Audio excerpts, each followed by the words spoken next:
You could tell. I'm presuming that you've come because you think I've got some answers to some questions that I prefer not to answer.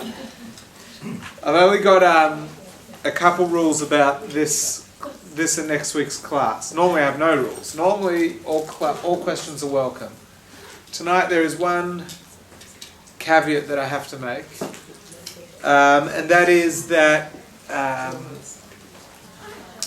just wait for whoever's in the hallway to come. They don't need to hear the caveat. The caveat is that I'm not talking to anyone in this room tonight.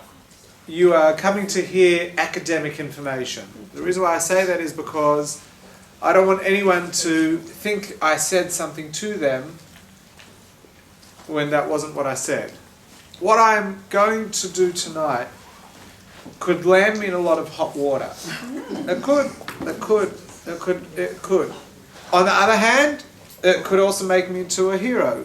But I don't mind being a hero. It's when I'm landing in hot water, not being a hero, that I get nervous. Okay. So the reason why I say that is because realize that tonight's class is actually, I don't know if you've ever seen photos of space, photos that are generated by the Hubble Space Telescope. No, sir. But when you look at those photos, there are these pictures, and in the picture there could be something like, I don't know, 1 billion stars or something in this little picture.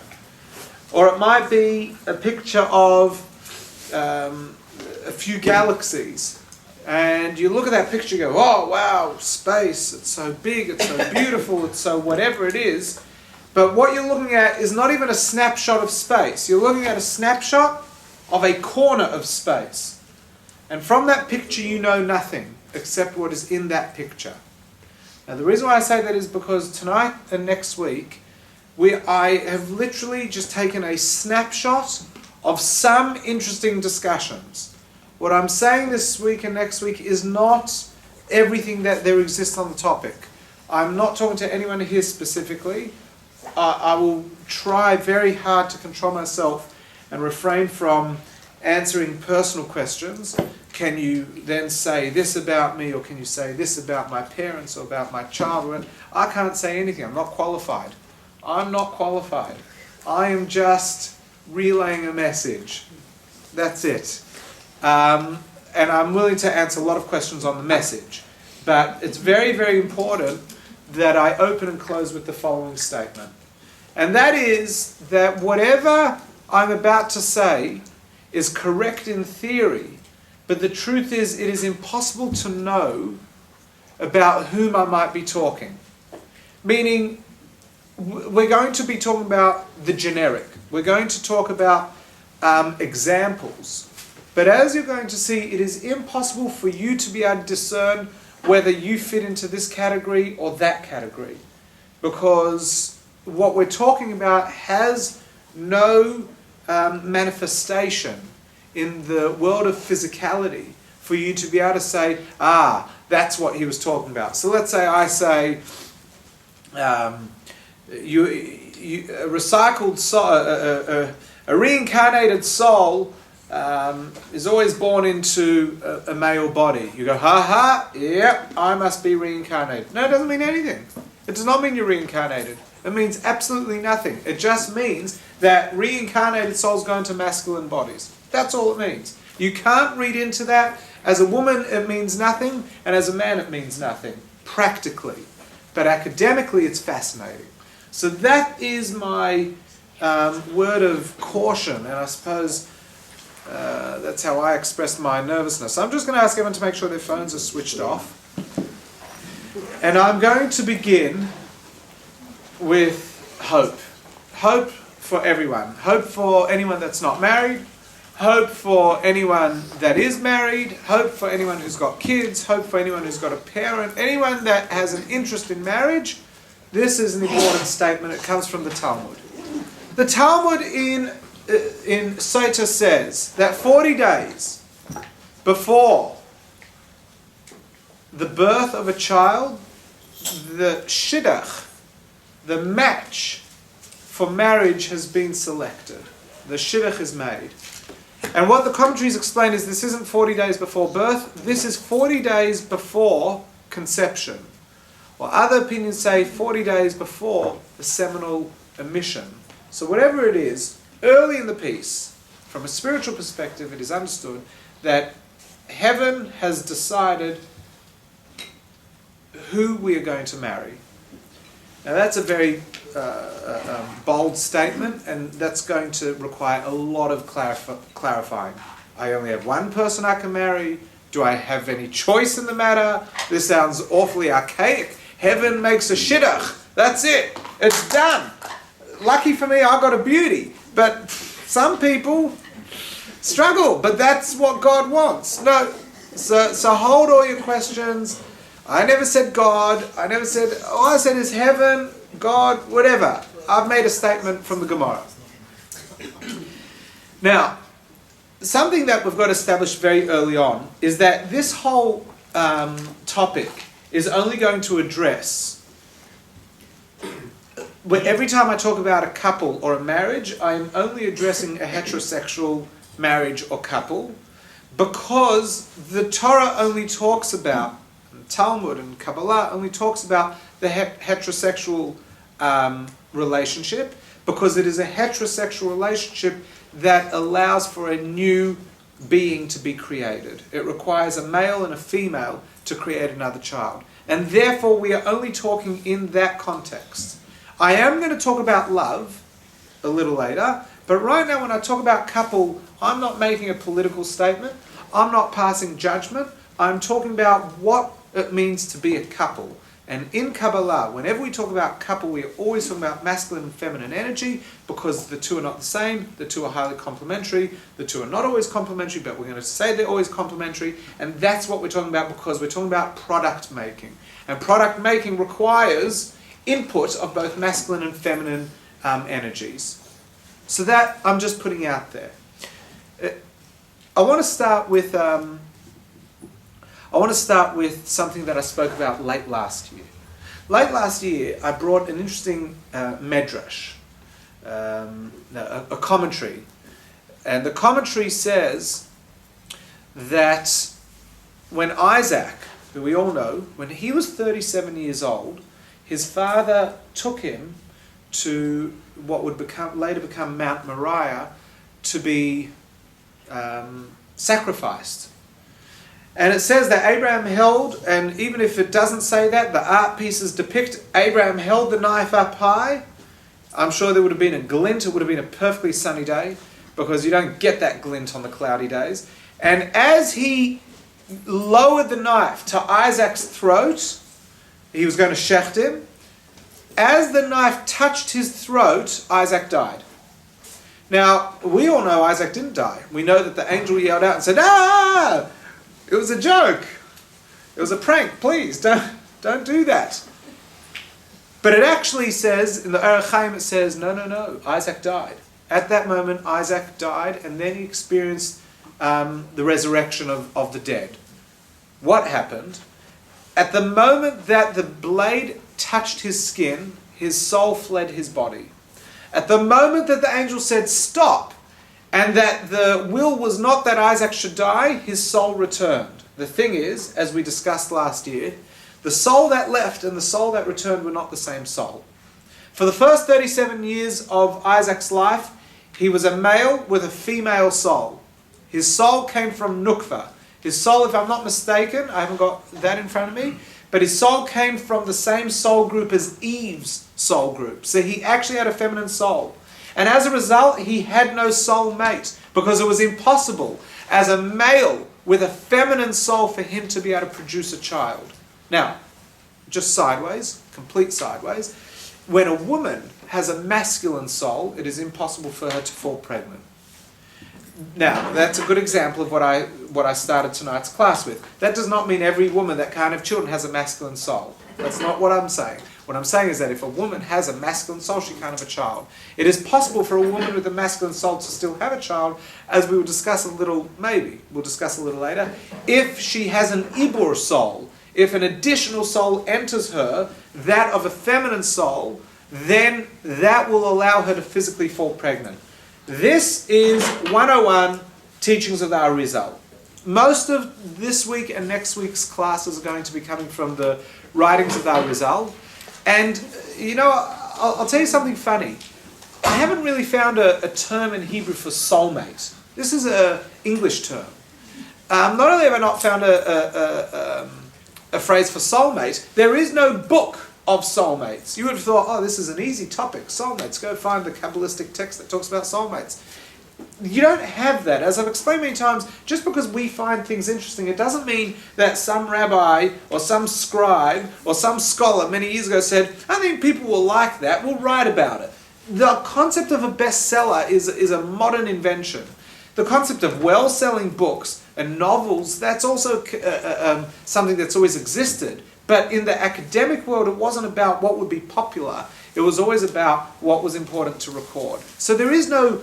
there are books, I shouldn't say there aren't any, but if you really want the geschmack, deep, interesting stuff, you're not going to find that on your library shelf. Interestingly, much of what I found for this topic comes from the Gate of Reincarnation, from the Arizal. That's the name of his work on this. And it's all incidental stuff that is in there, but it's really, really fascinating. Now, this idea of a woman with a masculine soul or a male with a female soul gets discussed there, and as does the concept of ibur. Ibur in Hebrew means pregnant, right? When a woman is pregnant, she has two people, her and the child inside. So she is a dual existence in a mono body. So when we talk about an ibur soul, we're talking about a person who has an additional. This isn't a dibuk or what's dibuk in English? No.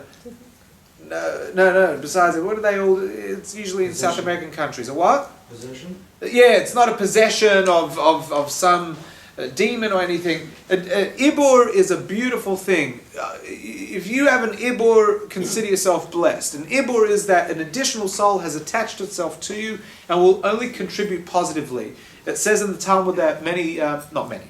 It says in the Talmud not more than just one time. So when I say many, it usually means more than once.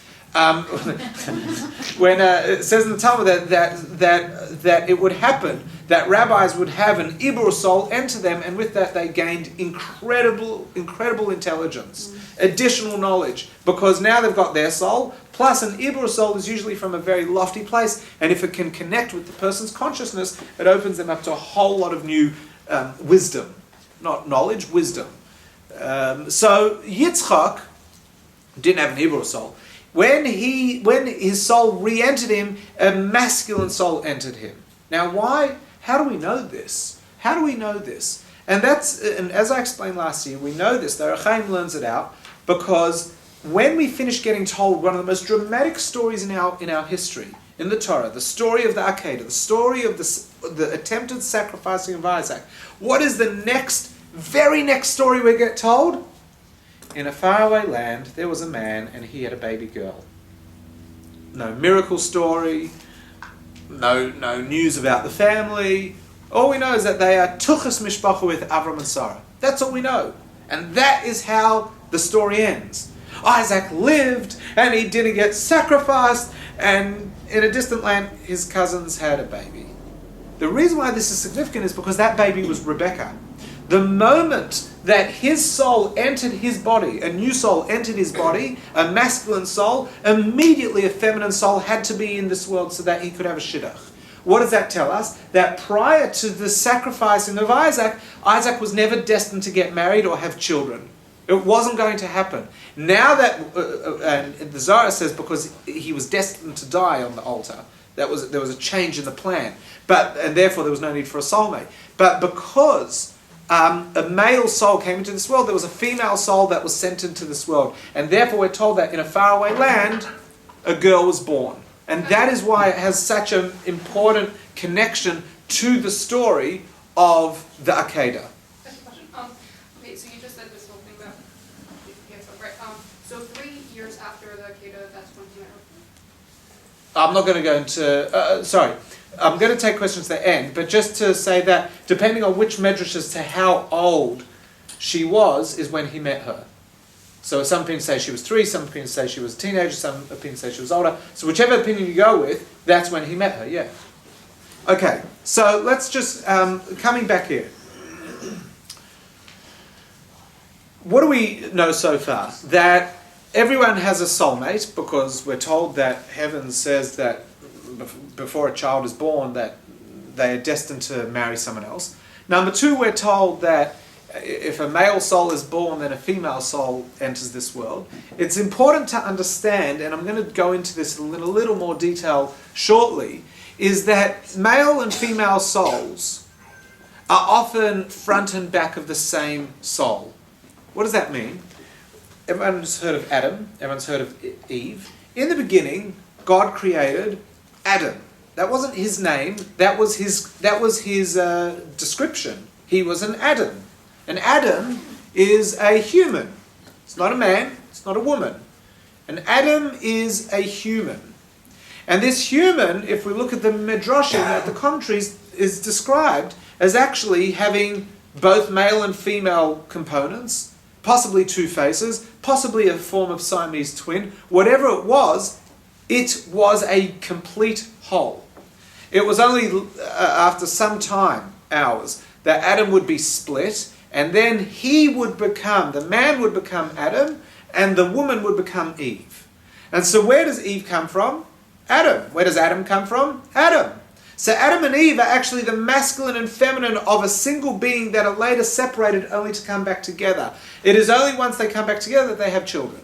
It is only once they come back together that they become estranged. We know Adam was estranged from Eve for 130 years. Actually, not quite. Eve was estranged from Adam. When you're estranged, who calls the shots? Just so I've got my grammar. If I say Adam is estranged from Eve, who's left? Doesn't make any difference. It doesn't make a difference? Thank God for Hannah. So Eve left Adam. Eve left Adam, by the way. That's the real version. Adam was up to no good. So Adam and Eve are separate for 130 years, but only because they had been married could they become estranged. You don't become estranged from a stranger. You know, let's say there's a guy, Joe. Never met Joe. And I tell you, Joe and I, we're estranged. We haven't spoken in years.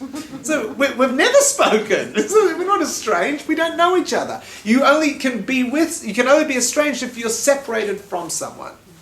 So let's talk about this interesting relationship of male and female. Again, I'm not going to go into too much detail because we discussed this last year in the spiritual intimacy course. But who needs who more? So interestingly, women don't need men. Men need women. I'm only speaking spiritually here. I'm not talking about real life. I'm talking about spiritually. Women don't need men. Men need women. What that means is that the man is incomplete. The man cannot achieve unless he has a woman. Why? You say, oh, that sounds rather sexist. It's all about the man. No, not at all. A man is a provider, but a woman is a nurturer. So as I always bring, because this is the example that is classically brought in all Hasidic and Kabbalistic literature, what does a man give? In a single moment, in a very short orgasm, the man will produce seed. That's it. 5, 10 seconds, done. He's done his bit. He can't do anything for the rest of the night, for years. That's all he can produce. A woman will take that, and for the next 9 months, she will turn it into a fully functional, conscious human being. That is the nurturer. So when I say nurturer, I don't mean, oh, that's so motherly. I'm talking about taking a single cell, taking something and virtually nothing and turning it into something, not just like, wow, you really built something big there, but we're talking about developed a human being. That's what a woman does. And a man, of course, requires a woman. You say, but the woman required the man as well. True. But from the point of view of creator and nurturer, the creator can't do anything if there's no nurturer. And a masculine energy is always proactive, and a feminine energy is always reactive. This has no bearing as to how you should look at men and women. This is masculine and feminine. In general, in Judaism, we separate men and women. Masculine and feminine are separate from each other. They're also separate from male and female, from men and women, because the two should not necessarily go together. As I said before, Isaac had a feminine soul. So is he a male or a female? He's a male. He's a man. He's got a female soul, which means he was a nurturer. Now, he never quite let go of that quality, if you think about it. He never travelled, stayed put, and he dug wells. These are all feminine qualities. Feminine spiritual qualities. To dig wells, to bring up water which is the elixir of all life and the nurturer. Without water, you've got nothing. So, when I talk about masculine and feminine, don't start going, sexist, this, go with it. There's a proactive and a reactive force. And the masculine energy is proactive, but it is extremely short and impacting. The reactive is extremely long and will nurture. Therefore, the male, meaning the proactive component of the universe, there is no point having a male if there is no female. There is no point having a proactive if there is no rebound reactive. But there's no point to the universe. And therefore, we're going to be talking in language that a man requires a woman, but we're not going to discuss the other way around in context of this writing. Now, additional to this is not only are men completely useless without a woman, men... So we just finished a series on, what did we do? Not reincarnation, but it was on near-death experiences and after-death experiences. So one of the things I touched on was reincarnation, and again tonight I'm only going to touch on it because this week's class is not reincarnation, but it's important that we're aware of this. So a man, as we discussed last week and the week before, a soul, when it goes up, it goes through different processes of stripping itself and sensitizing itself and developing a new state of consciousness. That is what heaven is. Heightened states of, infinitely heightened states of consciousness, and therefore absolute bliss and pleasure. If a soul is not quite ready to go into that state, it needs to be nurtured into that state. And that's how we explored Gehenna, which is crassly translated as hell. And we spoke about how for a period of time the soul will self-assess, which is what hell is. It's a process of self-assessment. Why is it called hell? Because it's like, I can't believe I behaved like this. It's rather hellish in that it is confronted by its own self. And we spoke about that the hell of fire is similar to the embarrassment of being caught in front of someone. When you're embarrassed in front of someone, you go red, you get flushed, you feel embarrassed, and when you are embarrassed by yourself in private, that's a very ice-cold form of embarrassment, and that's the hell of snow, of like where you regret not doing something, or you regret doing something. Nobody's there, so you're not blushing, but you're sitting there at home going, I'm such an idiot, it really bothers me. But that's an analysis of self. That's called ice-cold, as opposed to someone catches you with your pants down, that's embarrassingly hot. And that is what the soul goes through. Two forms of analysis. One, it is analyzed by someone else, and one, it is in its own self-process of analysis. So we said how when the soul goes through these states of heightened consciousness of self, eventually it moves in. Unless it has committed an act in its physical lifetime that the processes of Gehenna, of hell, can't actually create a tikkun for, can't create a correction. And for that a soul is reincarnated. Now, only male souls are reincarnated. Female souls are not reincarnated. Just to make the men in the room feel good, I'll tell you why. I'll tell you why. You're not going to feel that good. The reason why male souls get reincarnated is because they can fix themselves in this world. But the question is, why are they being reincarnated? Reincarnation means that the systems that we shall call heaven, but the systems of the higher spiritual spheres cannot help the soul out. The soul has to relive life to create a tikkun, to create a correction within itself. A woman doesn't need that because a woman doesn't do anything that is that offensive to the soul that it can't sort itself out in the heavenly spheres. Unless, on the rare occasion that a woman does actually do something that is so spiritually offensive because a woman is so spiritually powerful, we've discussed this before, the more powerful something is for the good, so it is powerful for the bad. When something is weak for the good, it will never be able to get up. So, you know, when you got that good kid, behaves in class, when that kid mucks around, it's never the class clown. But the class clown is actually a child who can be incredibly powerful, but is not being developed. The more disruptive a child, the greater the potential. The greater the child, the more potentially damaging that child will be if it swings the wrong way. So a woman tends to always be extremely positive. On the rare occasion that a feminine soul does not live the life in accordance to what the soul and the system it belongs to desires, it goes so extreme that reincarnation isn't going to be able to help it, and rather it has to wait for Mashiach to come, of which it will then go through the process of growth, of self-correction. However, men aren't that great, so men can get reincarnated because, yeah, they did a bad thing, but a reincarnation will solve it. By the way, reincarnation's not cool. If you come back as a human, it's okay. But if you're coming back as a human soul in a rock, or a human soul in a carrot, or a human soul in an animal, as we discussed last week, that's not a great place to be, because the soul holds consciousness and it knows it's not a rock, and it's wondering why is it trapped in the body of a rock. It's like being a vegetable. You can't move, but you have complete consciousness of your inability to even speak or move your eyes, and you're like a prisoner in your own body.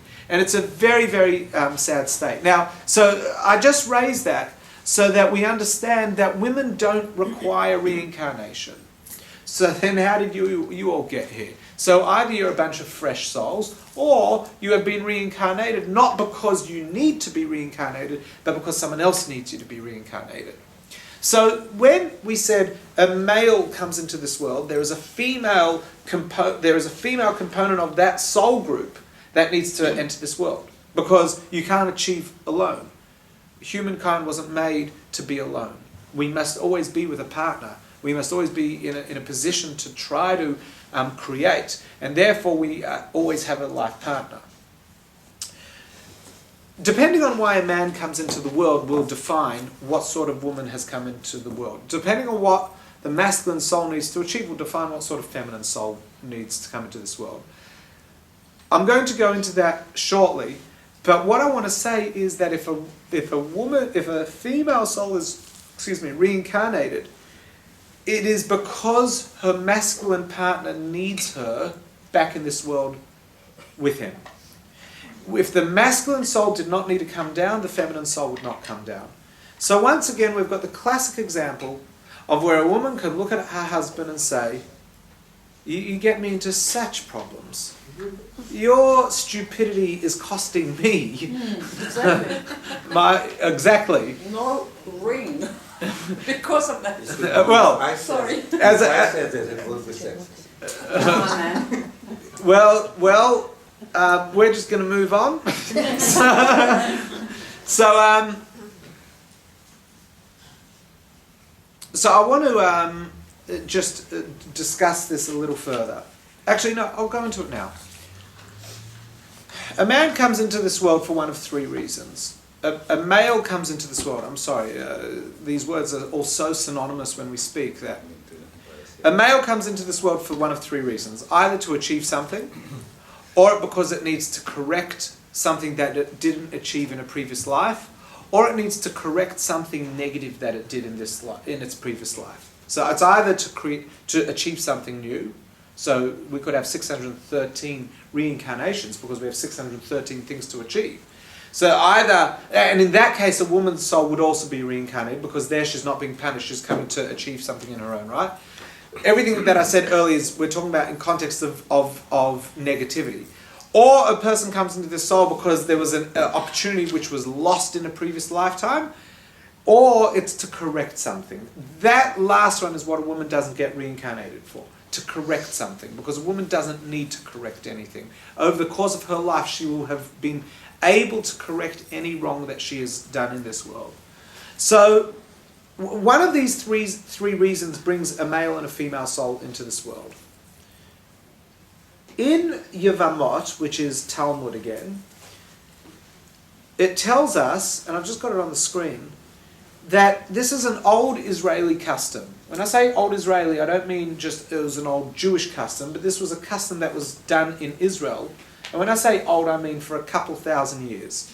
So this is something old. It used to happen at every chuppah.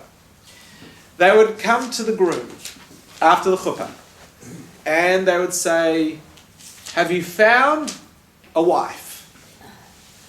And he would respond one of two things. Either he would say, "Yes, I have found my wife," or he would say, "I am finding my wife." Both of them are highly romantic. One is, "I have found my wife," like, "I'm a happy man, I got my wife, blah, blah, blah." The other one is, "I'm finding my wife," which is, I don't know, kind of artistic to say, "Look, we've got a life together." If the man said, "I have found my wife," the response would be, he who finds a wife has found good, which is another way of saying a man who finds his wife is a happy man. If he said, "I am finding a wife," they said, "You have found bitterness. Worse bitterness than death, you have found a woman." Wow. So this is an interesting idea. And I just want to use this idea to help us understand something very, very important in marriage. If a man stands under a chuppah, if a woman stands under a chuppah, and they're standing side by side, and one of them says, "I have found," what are they saying? They're saying, "I feel complimented." They're saying, I have found my partner for life. I am happy to now move a new step with this person. They are saying that this is the one. It's now life that we're looking to engage together. However, if a person says, "We are finding our way," that's code for this marriage is on the rocks before it's even started. What do you mean you're finding your way? If you weren't sure, why are you standing under the chuppah? So that's why they said, "You've found bitterness worse than death, you found a woman." Because what this man has on his hands is a woman who is ready to nurture. Who is not ready to be nurtured though? The man. And therefore the man is only going to experience bitterness. Why? Because indecisive people, according to the Talmud, are bitter people. They always miss out because they're indecisive. They never make a choice. They never engage. And therefore they're always missing out. And therefore they're always regretful. They're always bitter. And therefore he has found a woman. Because what is a woman? A woman is ready to go. A woman is ready to take this man and turn him into a man. To make him into a greater human being. To take whatever it is that he has and turn it into something more magical than he could even imagine. But because he's not sure, she's going to be hacking. Come on, let's live life. And he's like, So of course his life's going to suck. It's not a problem on the woman, the problem is with him. And therefore they basically cursed the guy who did not recognize pas basali, the bread was in his basket, that he has everything he could possibly need by having this woman next to him. Sorry, can I ask you something? Yeah, I probably won't answer it though. Okay. No, only because I want to get through it, and then, but I will answer at the end. Does that work in the reverse of what you just said? The assumption is, interestingly, the assumption of the Talmud is that women don't speak like that. Yeah. The assumption is that a woman knows where she stands. In general, in Jewish spirituality and writing, women, whether it's true or not is irrelevant, are seen as perfect. They're seen as remember, male and female are both embodiments of God. So they are seen as the one that has no issue.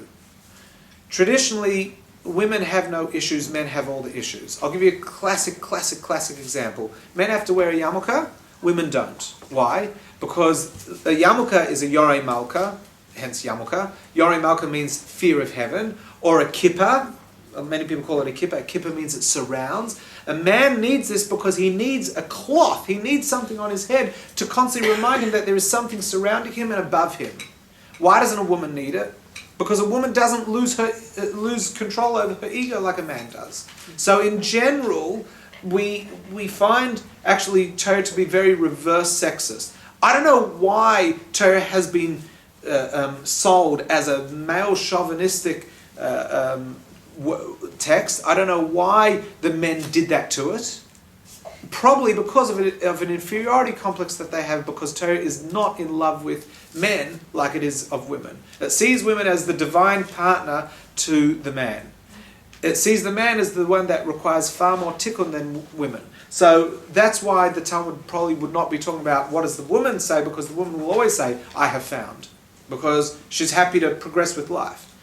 Whether this is in real life or not is irrelevant, by the way.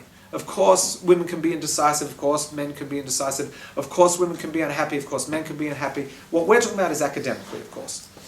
Of course. God forbid that a woman's okay. So, not in this world, because we'd have nothing to bicker about. Imagine women really were paid equal rates. What would we talk about? Thank God they're not, because now we can talk about how we're growing. They're getting closer to parity. So as long as we don't get them there, society can grow. Parity is the goal. It's the ultimate. But we're always halving our steps so that we're still walking. It's part of our weight loss program. So, okay. Now, we've been talking about this concept of soulmates, equals, partners, It's very important that when we talk about soulmates, we not confuse that term with lovers. Lovers and soulmates are not synonymous.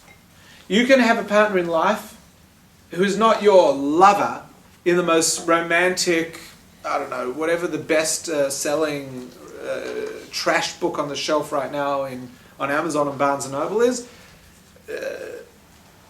New paragraph, because I don't want to get sued for anything. Let's say a Danielle Steele book. What is described in one of those books is not soulmates.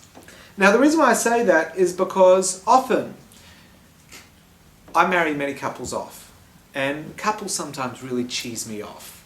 As in, I feel very sick in the stomach when I watch and listen to them talk. It's nice, it's romantic, but I had one couple, so I told them I have a course that every couple has to go through before I marry them off. And we cover communication, and we cover what it means to have a Jewish home so that they can make informed decisions amongst themselves. What are we going to do? All sorts of different things. What is the sanctity of marriage? What is the sacredness of marriage? What is the psychology of marriage? What is the mentality of marriage? All sorts of it. What's the holiness of the day? What's the practicality of the wedding day? Spirituality. It's a great course. Blow my own horn. But, so I get this one couple, and I say, look, whatever you think life is like now, it's all going to change once you get married. It's all going to change. And they say, no, Menachem, no, it won't. We're in love. And so I tell them, you are in love. I don't question that. But I'm telling you, the love can get deeper. And I always describe true love as being two 90-year-old people walking through the park. When you have those two 90-year-old people, they haven't had sex in 30 years. She hasn't cooked for him in 30 years. He hasn't brought a new dollar home for her in 30, hasn't bought her a present in 30 years.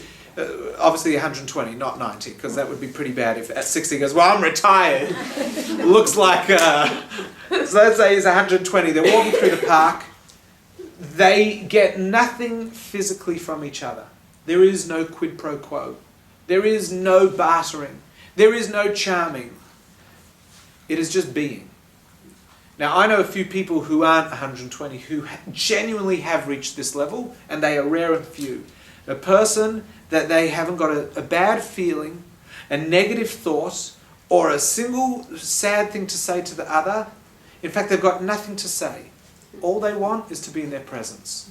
And you see these people, they walk through the park. They're called old people. They walk through the park, and it's like their whole life they've finally reached what I tell couples is the deepest form of love. And what happens when one of them dies? What we see very often, this is not a given rule, the other one fades away quickly. It's like there is no point to living anymore. Now, unfortunately, I know there are people in this room who have lost loved ones, and they have definitely experienced that feeling of there's no point without, and yet on a deeper level within, there is still the desire to live, and maybe to give life another shot. But I'm talking about people who you just watch them slide right down because there is no point living. Not because they haven't got money, and not because of who's going to cook for me or anything. It's just like a deflation of my soulmate is gone. That is a soulmate. That is love. So I'll have a couple that will say, we've reached that. I promise you, I had a couple at the time. They're in their 20s. We reached that. We are there. So I usually don't really tackle obnoxious people, but this couple I just couldn't resist. So I said, how so? So they said, we live in such a deep state of the present that we've reached it. Normal people take a full lifetime. We're there already. At the next session, she came in all in a huff because of him not doing something, and I couldn't control myself, and I said, let's just be present right now. So the reason why I say that is because love does not mean soulmates. How often have you heard someone say, oh, that person, this is where I started, that person, it's the love of my life. Sometimes we get that word love mixed up. Some people finish it with an ST, others finish it with a VE. You can have the lust of my life. You can have the love of your life. Now, I'm not one to judge. You can have genuinely loving relationships between people who we thought were having a lusting relationship. And you can have lusting relationships when people thought it was a loving relationship. And time allows the couple to discover that. But what I'm saying is that if someone says, oh, I'm in love, at no point is that a signal that they have found their soulmate. A soulmate does not mean immediate love. You hope the two come at the same time, but it does not mean that the two will come at the same time. You can have a relationship that is actually built in lust, not illicit lust, by the way. Illicit lust is I'm not going there. Just lust. He spied her from the other side of the bar, bought her a drink, took her home. They've been going out for 3 weeks. They're all over each other like a bad rash. They're madly in lust. Madly in lust. How do I know they're not in love? Because they know what each other's favourite movie is. They know what each other's favourite food is. Because all they do is watch movies and go to restaurants. They don't know what sort of kids they want to raise. They don't know what sort of kids. They don't know what sort of environment they want to raise their kids in. They don't know if one wants to move, because one's from Croatia, the other one's from South Africa. They don't know who's going to move to whose country, but we're madly in love. Yeah, you're madly in lust. You've got a very strong attraction to each other. What do you mean in love? I'm not going to try to define this term love here. What I'm saying from a point of view of how we look at love is an act of sacrifice, or being in the mindset of willing to sacrifice for the other. And a loving relationship is where not one is willing to sacrifice for another. That's called one-way love. A loving relationship is where both are willing to sacrifice, not the other, but sacrifice themselves for the other. So if you've got a couple where one's from Croatia, one's from South Africa, the South African's saying, I will move to Croatia like that. And the Croat says, no, you don't do that. You've got your work in South Africa, you've got your family, I will move to South Africa. They say, but what about your work and family? Who needs it? For you, I would do that. And the other one says, no, I'll do it for you. That is already a journey of love. It may still be craziness. If it's happening after 3 nights together, maybe slow down. But we're talking about they've spent time, they're exploring the future together, and one of the issues is where they live, and they're starting to make those commitments, or to make changes later on in life, whatever it is. That's where love is a form of sacrifice. Illogical, but appropriate sacrifice. That is what love is. So what's a soulmate then? What's a soulmate? So a soulmate I've defined already. A soulmate is your back half. If you're a male, it's your back half. If you're a female, it's your back half. It's the other one of you, the other part of you. That's a soulmate. A mate of your soul type. So is the person that you marry going to be your soulmate? That's really the question. Well, that's one of the questions. Are you going to marry your soulmate? And what does it mean if you got divorced? What if you haven't ever found your soulmate? Maybe you don't have a soulmate. So let's discuss this. What is a soulmate? So let's go back to the very, very first set of soulmates, Adam and Eve. Adam and Eve. The Torah tells us there was Adam, and then there was Adam and Eve. And what did Adam and Eve do? They had kids. Adam and Eve, the primordial man and woman, or the original man and woman, I should say, the original man and woman had kids. And since then, that has been a lesson for what soulmates do. They mate and they bring further souls into this world. So let's say that that is just one thing that soulmates do with each other. That is a very great thing to do. But having children is not all, I was going to say all that it's cranked up to be. Having children is not everything in this world. Imagine we just had children, but we didn't have education. Imagine we had children, but we didn't have charity programs. Imagine we had children, but we had no science. Imagine we had children. There's a lot more than just having children. In fact, there are 612 other things that we need to be doing with, and most probably need a soulmate to help us. So the soulmate is the individual who can assist you and whom you can assist in individual achievement. You don't necessarily need to achieve everything together, but this person is going to help you achieve in your life. Sometimes the two have something that need to be achieved together. Sometimes they have single tasks that need to be achieved but require one another. But whatever it is, this is the ultimate form of soulmate, of where the person who you are going to live with for the rest of your life is the person who is there to assist you and whom you are there to assist. There is another reason why you might have a soulmate, because you need a tikkun. You've done something wrong in a previous lifetime. A man has done something wrong in a previous lifetime, and he needs to be reborn in order to bring about the correction of that action. And he is born, and he needs someone who is going to be able to escort him through life to help him overcome his challenge. For that, he needs his soulmate. And so even though his soulmate in her previous life achieved everything she needed to, she now comes into the world to achieve nothing in her own right, but her sole achievement is to fix this verstunken idiot who can't seem to get from one lifetime to the next his act together. That's her role. So her project is him. The thing is, she won't go to hell if he doesn't succeed. Unfortunately, she may keep getting reincarnated until he works it out. But she doesn't get punished in any way if he doesn't. She still lives her life as an upstanding soul, achieving everything generically that a soul can achieve. She has nothing additional to achieve. If you want to know what sort of life that is, any tzaddik, a tzaddik, what is a tzaddik? We've all heard of tzaddikim. Tzaddikim are righteous individuals. But tzaddikim aren't just like really cool, righteous people. They are people who achieve nothing in their own right in this world. Their sole existence is to help the world in which they are living. The tzaddik is not a normal person. A normal person has their individual task. A tzaddik, it does not have an individual task. A tzaddik is like a foreman, and people are like bricks. Every brick has its place in the building.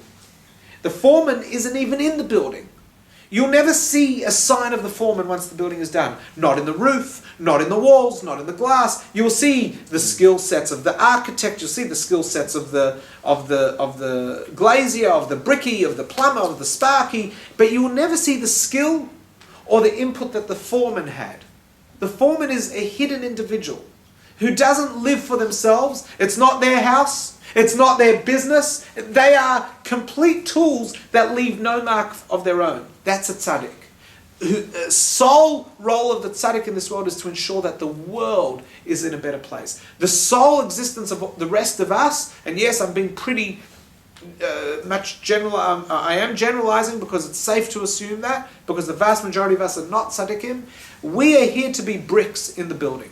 We all play a crucial role. Every single person is a crucial role in this world. What your role is, I don't know. What my role is, I don't know. I just hope I'm stumbling across the right thing as you are. And that is what the woman does when she is reincarnated with her husband. She is there to ensure he can succeed. So we've got, one is that they are both here to do a mitzvah. Number two is that he is here to do a tikkun and needs her.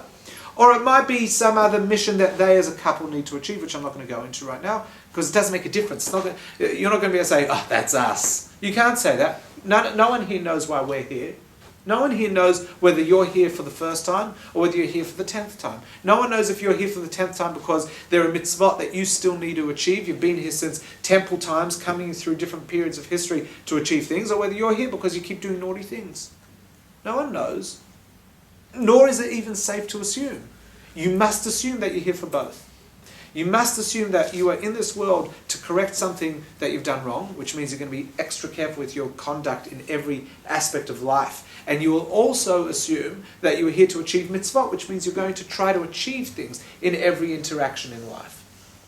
And that way we hope when we go back upstairs after 120 years, we're able to move into the next state of infinite consciousness and light. Now, sometimes, as I said, that soul is there to assist you. Now, if it's there to assist you, is it your soulmate? So it is possible. So take me, for example. I'm a teacher. I'm teaching tonight. But, we've had other teachers come through this place and they're very good teachers. In fact, this topic in particular, many people could teach. In fact, there are probably people that can teach this topic better than me. But tonight I'm your teacher. Tonight you've come to hear me. But does that mean I was the right person to teach? Well, in hindsight, of course. Because of Hashgacha Pratis, we believe in perfect providence and divine providence. But I'm talking about who says I was meant to be your teacher? Maybe there was a better teacher, but because you were too lazy and you just watched whatever ad came across your screen, we'll go to Spiritgrow. But how do you know that in Brighton there isn't actually an internationally acclaimed Kabbalist charging you $5,000 and teaching the most amazing stuff? You don't. But the fact is you've been lumped here with me. That didn't come out right.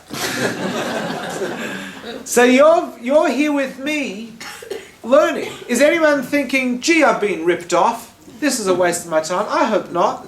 You're not thinking that. Nor am I. But who said we're soulmates? Maybe we're just highly compatible. It is possible that the person you were married to is not your soulmate. It is possible that you will marry someone who is not your soulmate, but just rather a highly compatible person. Now, I want to raise a story, which I'm going to get back to next week. And it's the story that I've told before, but it's a very important story. It comes from the Medrash. The Medrash is a very deep commentary particularly on the writings of the Torah. So on the 5 books of Moses is where a lot of Medrash comes from, and it's very deep allegorical commentary. Often not actually stating obvious, using stories to help us understand a deeper significance. So there is a story about a matron, a very wealthy non-Jewish woman, who approached one of the rabbis, and she asked him, this is in the Talmudic period of history, and she said, in how many days did God create the world according to you? And so the rabbi says, 6 days. On the 7th day, God rested. And she says, so what's he been doing since then? So he says, God is actually extremely busy. God is a very, very busy individual. She says, well, what's God doing? So the rabbi says, God is organizing couples to get married. God is busy from organizing everything in this world, from the horn of the bison all the way through to single-cell amoebas, making sure all aspects of the universe are in order. Why? To ensure that all people who are meant to meet someone meet someone. So she says, give me a break. Give me a break. You don't need to do that all day, every day, since day 7 of existence. And the rabbi says, okay. She says, look, I will prove it to you. I have 2,000 employees. 1,000 of them are men, 1,000 of them are women. And it says she went home that night and she called for all her employees. And she lined them up, man facing woman. And she said, you and you get married, you and you get married, you and you get married. And she sent them all off that night to spend the night together.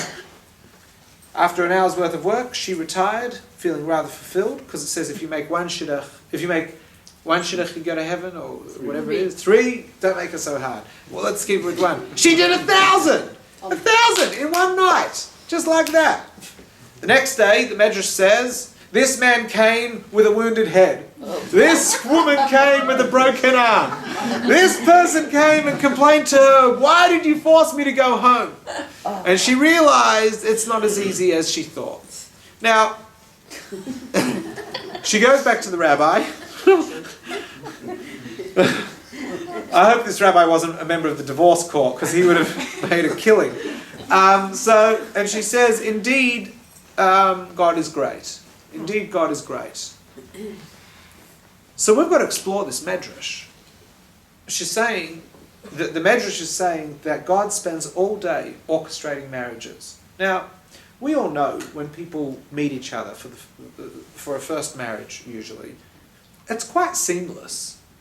Usually when people get married, they're not overly cautious. Nowadays there's a bit more Facebook stalking. It's like, yeah, just want to make sure he or she isn't a chainsaw murderer. But the photos all look good. No one looks too terribly cut up in the photos. There's no like headless person with a, it's all good. Generally we meet and we assume, we go with the naivety of love and we say it's going to be fine, it's going to be good. Second marriages can be rather different. Classically, the second marriage will be more cautious. A third marriage, 4th, 5th. I don't know if you... I was waiting, at what point are you going to say, like, this is getting preposterous? A 5th in this crowd is a bit far. Professional. A professional marriage, wedder. So, a person gets married. When they get married the second or third time, they're a little more cautious. They're not as quick to rush into it. So the Medrash is questioned by the Arizal and many other Kabbalists as to what is God so busy with? We know when people meet, they fall in love and they get married and they assume they're going to live happily ever after. It's more second marriages that they don't assume that so quickly. So it says, no. For God to organize first marriages isn't hard. But when the soul is born, God says this person's going to marry that person. And then this person's husband or wife is going to die and they're going to have to marry that person. Or this person or that person's going to get divorced, they're going to have to marry that person. And things suddenly become a lot more complicated. Because you can have a second marriage marrying a second marriage. They both have to go through their first marriage. And they still need to be teed up with their second. It gets a lot more complicated. And so you all go, yeah, Tucker, it's pretty complicated. But just stop. Stop for a sec. We're talking about God here. Google could probably do this. It's an algorithm. It's a very hard algorithm, but it's an algorithm. That's what God's so busy with. So we're going to have to explore this story a little further next week. But what I want to finish with this week is this idea that that one of the things that God, another commentary on that story, is that God is busy because the infinite isn't just orchestrating marriages, but the infinite is orchestrating marriages of people who aren't soulmates. Orchestrating marriages of people to meet someone else who is befitting for them. So let me just explain, what does that mean, befitting for them? It is possible that we don't marry our soulmate because of our behavior. Let's say your soulmate is a highly refined individual, a good person, a moral individual, a charming individual. But you have fallen in with a bad crowd. You're a bit of a street criminal, you're a drug dealer, you're missing a few front teeth, you've developed a Cockney accent somehow,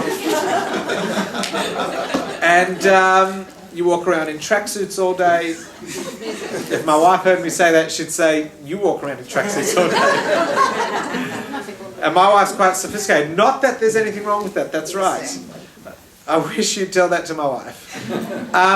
And so this person has a soulmate. She's a highly refined, upper class individual. She's got a master's degree. the chances of the two of you, you're sitting on a train together, sitting opposite each other, and she looks up from her book because she doesn't use her phone because she has off time. She's very put together. She looks up from her book and notices this toothless Collingwood supporter. I couldn't say it about anyone else because I'm a Collingwood supporter. So I knew whichever other team I'd get bashed over the head. But Collingwood supporters seem to take pride in that description. So, yeah, man. So she looks up and notices this Collingwood supporter, and he gives her a big toothless grin. She's not charmed. He's honoured. She gets off the train, he gets off the train, she walks really quickly to her office and tells security, make sure that man doesn't follow me. Now, they're soulmates. But because of his conduct and because of the way he had lived his life, they're meeting, but they're not getting there. So he's all despondent, gets on the train to go back to Collingwood. I don't even know what train line goes to Collingwood. And a girl gets on, and she looks at him, and he looks at her, and she says, "G'day." And he goes, "G'day." And she goes, "Go for Collingwood?" He says, "Yeah." She goes, "So do I. Want to go to the footy this weekend?" And they do, and Collingwood wins that weekend, and they're just so happy. He goes, "I haven't seen Collingwood win in years. It's all thanks to you. You're my good luck charm." And they get married. Now, are they right for each other? I know I've completely stereotyped here, and I've been racist and bigoted and so upper crust. But are they right for each other? Yes. Are they soulmates? No. But are they complementary to one another? Yes. Can they live happily ever after?